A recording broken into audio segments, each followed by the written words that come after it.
Yesterday we talked about crystals. Introduced Ksarigaba, Bodhisattva. Today, we will continue to introduce Benyan.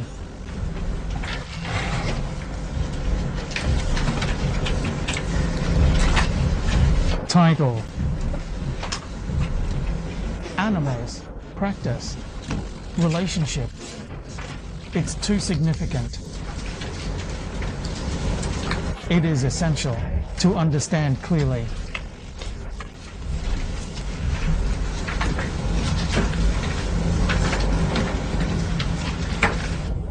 Great many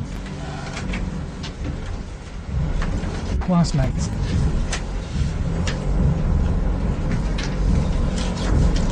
can't say he isn't working hard. Can't say it's not improving. Why can't achieve success? It is truly because there is no real understanding of the treasures within the heart.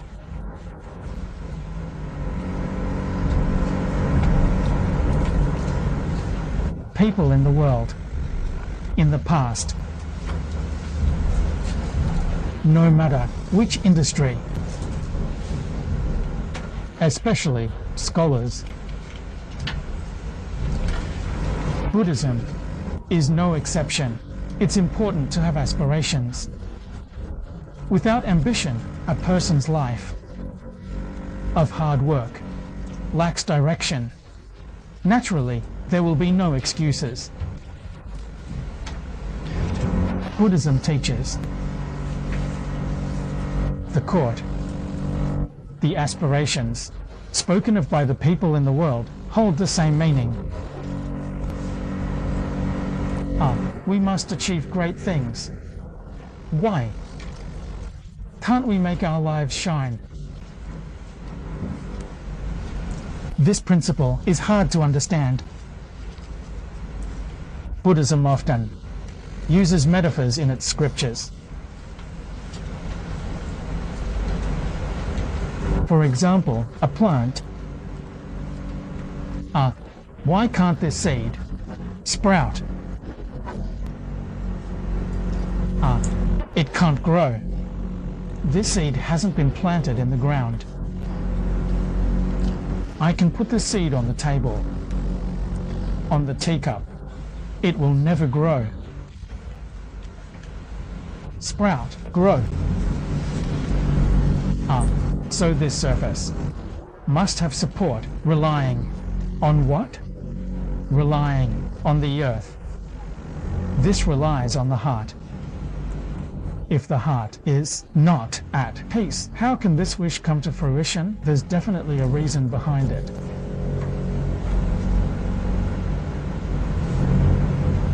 The longevity plant needs to rely on the earth to take root, to thrive, and to blossom and bear fruit. The great vows of all Buddhas and Bodhisattvas are established from the heart, so the terminal earth store becomes significant. Why do we say that when studying the great teachings, we start from earth store? Your inner self is established from earth store, and your form is also established from earth store. Within the heart lies an abundance of wisdom, countless virtues, and immense talents. Only then can you truly express them. If you don't understand the heart and the inherent virtues of the heart, then no matter how hard you strive, you won't achieve success.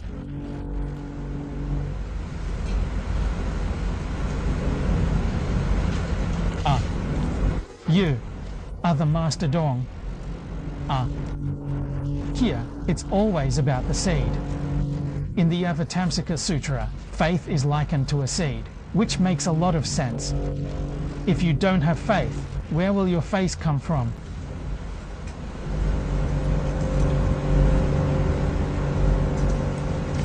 It is then referred to as the original vow. In the previous session, I briefly mentioned that original has two meanings. From a factual perspective, countless beings have made this vow in every lifetime. So if you've made this intention, why haven't you achieved it? The more you lack, the less it comes from the depths of your heart. If it doesn't arise from your true heart and nature, then where does it come from? It comes from the delusions of the mind, and the deluded heart is impermanent. So your life will perish. If it arises from the true heart, then this vow will not perish. The true heart is neither born nor extinguished. Hey, once this vow is made, it won't regress. However, if it comes from a deluded mind, it will lead to setbacks. Years pass, and people fade away, in this life. When one is reborn into the human realm and encounters the Buddha's teachings again, it rekindles the previous intentions. This is commonly referred to as the original vow. This concept has a deeper meaning. Understanding this is to grasp the true nature. The great vow arising from the true nature is called the original vow. Some people want to download the Guzheng. What about this great idea that comes from the true nature? So you're not an ordinary person anymore. This is what Huyen often talks about when big events happen. Because you will use your true heart. Those who use a forgetful heart are ordinary people, while those who use their true heart are bodhisattvas. You all have studied it. Well, this hairstyle is really a good introduction. A textbook. What is explained in the white hair Mingmen same nature and different nature? These two are both about the local meaning as explained by the Four Brothers. The nature of one life is to use a deluded mind. The consciousness is different. It's not the same as that of the Buddha and Bodhisattvas. The mind used is different. Buddhas and Bodhisattvas use the true mind while using the deluded mind. So the difference between you and the Buddhas and Bodhisattvas is called different birth nature. Which people have a single body and mind. The 10 Dharma realms all share a single body and mind. They are also the ordinary beings of the 6 realms, the sound hearers. Pratyekabuddhas and Bodhisattvas are with the Buddhas in the 10 Dharma realms. As the Tiantai school explains, the teachings of the storehouse and the teaching of the Buddhas are all of the same nature. The dust is the same body and mind, and the same body and mind is like the Tathagata, using the same true mind. I will speak using the words of the images, Master Chen Saji. This is using the true mind, which is the same mind. At the same time, it is the same as the Tathagata. The heart used is the same as that of the Buddha, the true heart. The Buddha's heart is like a full moon that brings benefits. If you can use the same voice of faith, then you are like the crescent moon on the 2nd or 3rd day. That crescent moon, although its light is different from the full moon, is still real. It is true moonlight, not fake. This beneficial nature is likened by the ancients to the moon in the water. It is the shadow of the moon. That is called a reflection, which is different, not real. So even though it is a crescent moon, like the Bodhisattva of the 1st degree, it truly is a crescent moon. As one progresses through the 10 actions, 10 dedications, and 10 grounds, slowly increasing their brilliance when reaching the valley of the Tathagata. That is the full moon. What is universally used is the genuine heart, the faith established from the true heart. From the true heart arises the great vow. This is the original vow. So, this power of operation. The ancient sages can withstand trials, no matter what kind of fierce winds and waves, they will not be shaken. Regardless of the circumstances, whether favorable or adverse, he is determined not to be swayed by the situation. Why is that? His vow comes from a sincere heart. He acts with genuine intent. If the vow is not made with a sincere heart, but rather with a deluded mind, its power is weak. It's very hot at night, and it's easy to be swayed by the circumstances. It's easy to lose your way. This is something we must understand. A sincere heart is like a great benefit.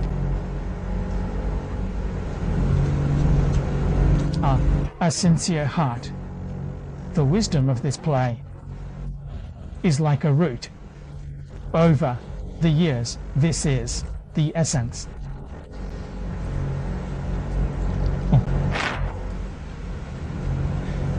Your actions. What we talk about is the arising of thoughts and intentions, which is like this: the branches of a tree.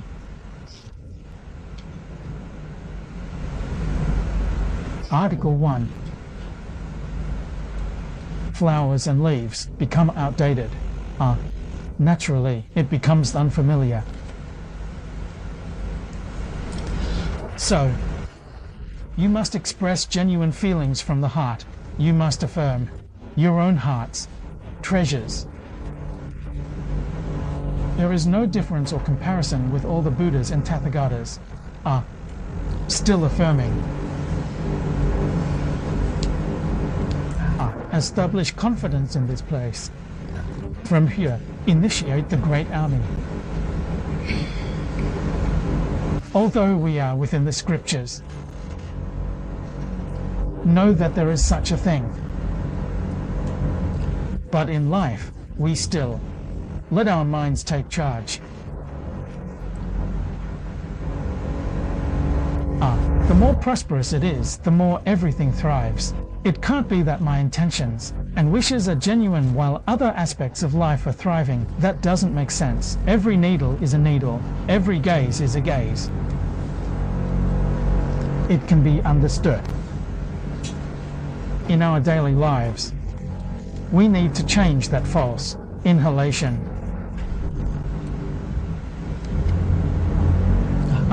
Why not put in the effort in this area? It's not cultivation. That's a fake breast, not a real one. This delicacy isn't just within the sect. It emphasizes having a fundamental basis. That's why Zen Buddhism achieves results quickly. The foundation is the heart. What is there outside the carriage? Jinzhong is no exception.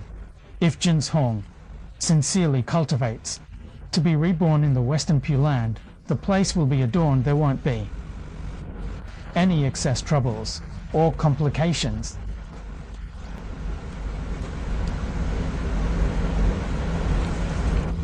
But Jinzhong is indeed a convenient method. Any other sect or practice, if not approached with sincerity, will definitely not achieve success. But with Pure Land Buddhism, the benefit lies in the fact that even with a wandering mind, one can still be reborn in the flourishing land. This brings us great convenience. For those who cannot completely sever their habitual afflictions, if they can practice according to the principles and methods outlined in the scriptures of the Pure Land, they can also succeed. One can also be reborn, which is the unparalleled excellence of the Pure Land. So this court, what law is it based on? Where did it come from? We cannot be unaware of this.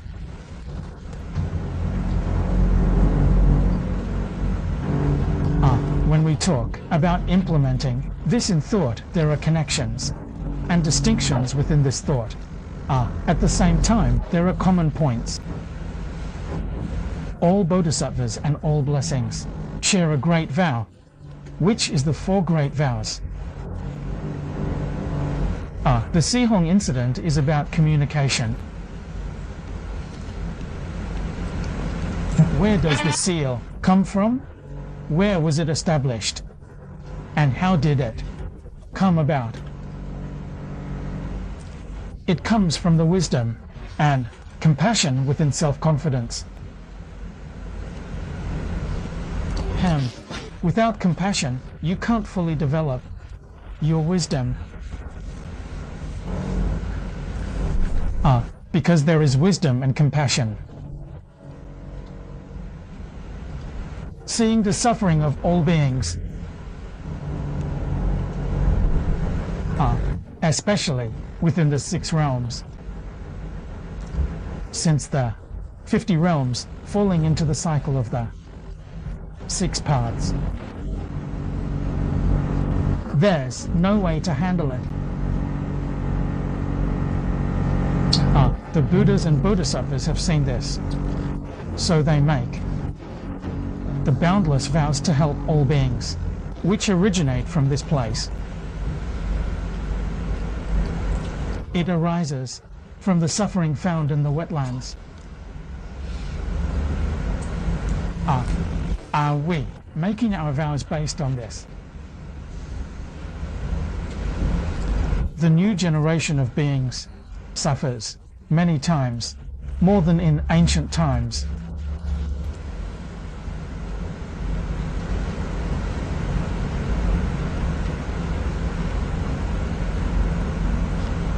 What about people not enlightened? His thoughts are focused and diligent. Observing worldly matters is vague and general. Can't see it clearly. Technology. It brings us some convenience in our lives. Today is radiant and splendid. In ancient times, there wasn't any.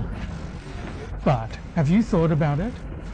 The convenience we enjoy from technology comes at what cost? You need to think carefully. That's what the ancients said. It's not worth the loss. The benefits we gain are very small and short-lived. The price we pay is too high, disproportionate.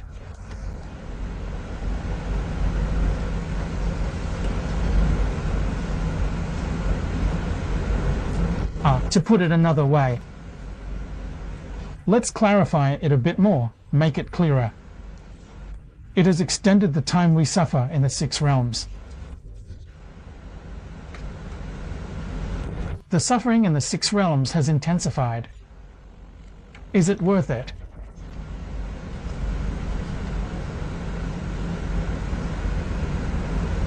Why is this phenomenon occurring? This materialistic way of life increases our greed, anger, ignorance, and arrogance.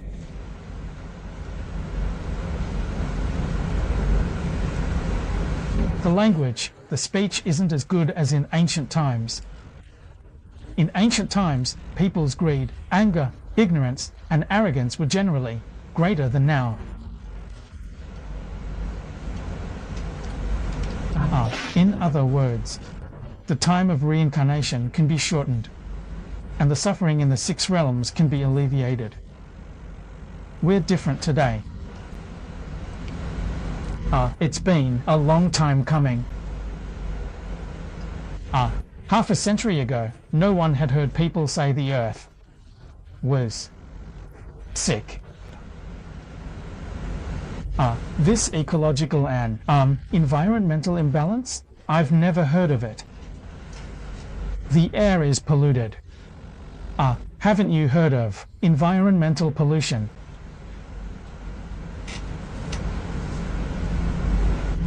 50 years ago, 100 years ago, there weren't any of these terms, were there? The advancements in technology now. You could say that. Changing daily.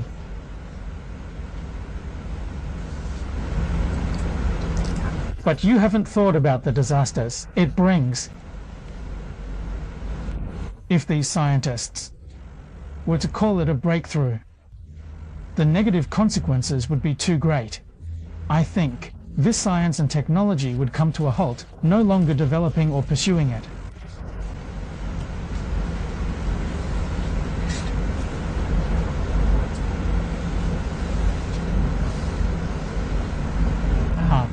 Only a clear-headed and calm person can observe this. All beings suffer. Although material civilization has progressed, life is harder for beings than before.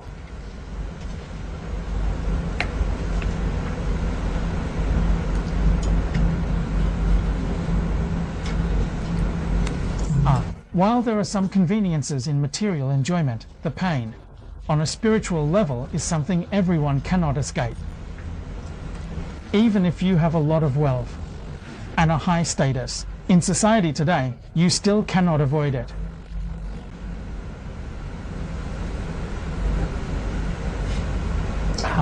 Where is the leisurely and carefree life of the ancients? We have spent a lot of time in classical literature. This level in the past. Being the head of this place, a leader, the princess, isn't busy,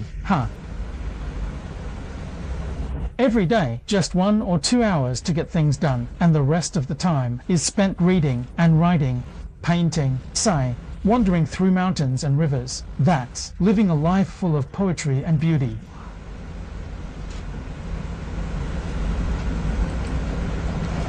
Even if you want this now.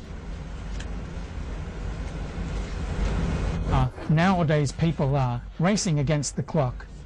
Is there any point to living like this? So tense, so painful. Would the truth of 540 still want to come back to this world? It wouldn't come back. As for those who suffer, only the Buddha and great Bodhisattvas come to help these suffering beings.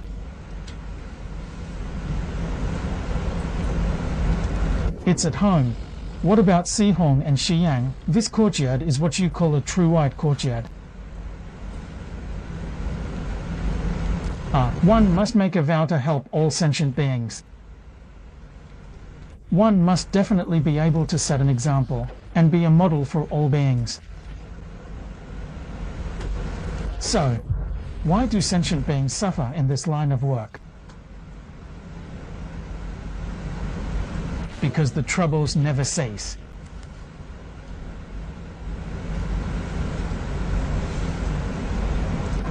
Encountering troubles, struggling every day.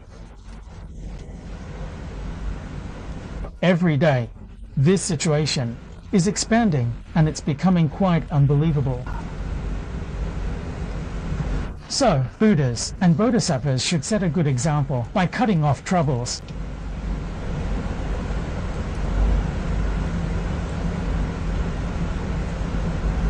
The people of the world. Radiation therapy, plants, not understanding the truth of the universe and life.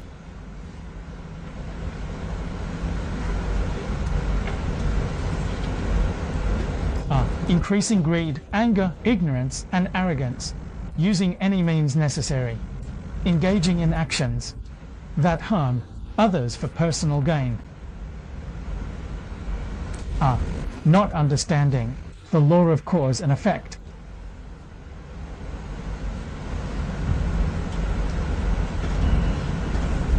People often talk about this world. Harming others for personal gain, actually this idea is wrong.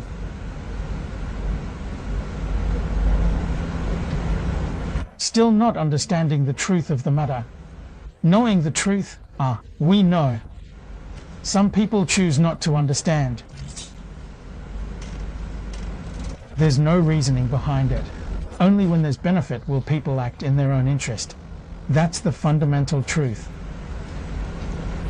How can the wise immediately understand? Yet they are confused and turned upside down, thinking their own benefit must come at the expense of others. That's a delusion. This is a grave sin. So, in everything we believe, we need to promote it so that these people can use it, and then they will understand. Every being, in life, in lust, in clumsiness, is bound by fate. What you obtain through improper means is still ultimately governed by fate. If it's not in your destiny, give it a go. See for yourself. Hey, go ahead and try to rob someone. See if you can actually get away with it. If it's not in your fate, you won't even get a chance before the police catch you. To put it another way, what you can steal, what you can take by force, you can also occupy. If you can achieve everything in your destiny without using these means, then why bother? That's why wise people often say, a gentleman delights in virtue, while a petty person unjustly plays the role of a petty individual. This means that the blessings you have in this life are earned from your past life, right? If it's in your fate, no force can stop it.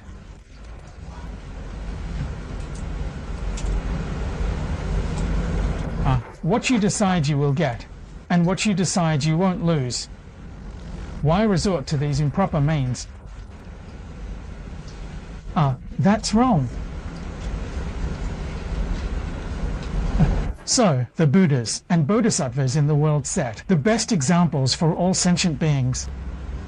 Can you obtain something through improper means, while I also get it through proper ways?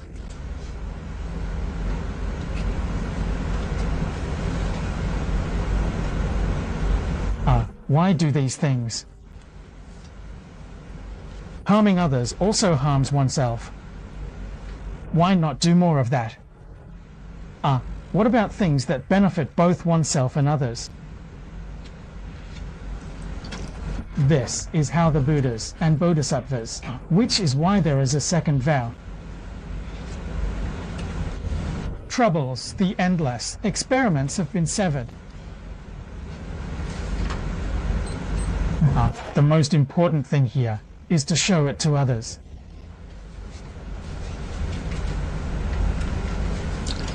You must set a good example for the community. Strive for your own virtues.